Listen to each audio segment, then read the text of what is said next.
রাতে প্রায় 2টা বাজে হঠাৎ নুডলস খাওয়ার অনেক বেশি ক্রেভিং হচ্ছিল। চটজলদি নুডলস বানিয়েছিলাম, সেই রেসিপিটা শেয়ার করছি। এখানে 2টো ম্যাগি নুডলস নিয়েছি। একটা পাতিলে পানি গরম হতে দিলাম। গরম হওয়ার পরে বাটিতে নেওয়া নুডলসের মধ্যে গরম পানি ঢেলে দিলাম। নুডলসের মধ্যে কিছু কাঁচামরিচও দিয়েছি। গরম পানি দেওয়ার পরে 5 মিনিট ঢাকনা দিয়ে রেখে দিলাম। এরপর এক্সট্রা পানিগুলো ফেলে নুডলসের মশলা, soya sauce, chilli sauce, oyster sauce আর সামান্য টমেটো সস দিয়ে নুডলসটা ভালোভাবে মিক্স করে নিলাম। রাতের বেলা এমন নুডলস খাওয়ার ক্রেভিংস কার কার হয় কমেন্ট করে জানাতে ভুলবেন না।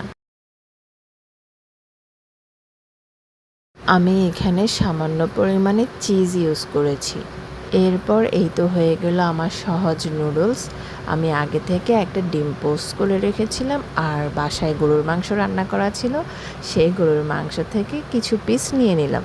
রান্না করা গরুর মাংসটা ইউজ করাতে এটার টেস্ট আরো 2 গুণ বেড়েছে। এটা কিন্তু শুধুমাত্র ডিম দিয়ে খেতেও খুবই মজা লাগে। আপনাদেরও যদি নুডলস খাওয়ার ক্রেভিং হয় তখন এই সহজ রেসিপি ট্রাই করতে ভুলবেন না।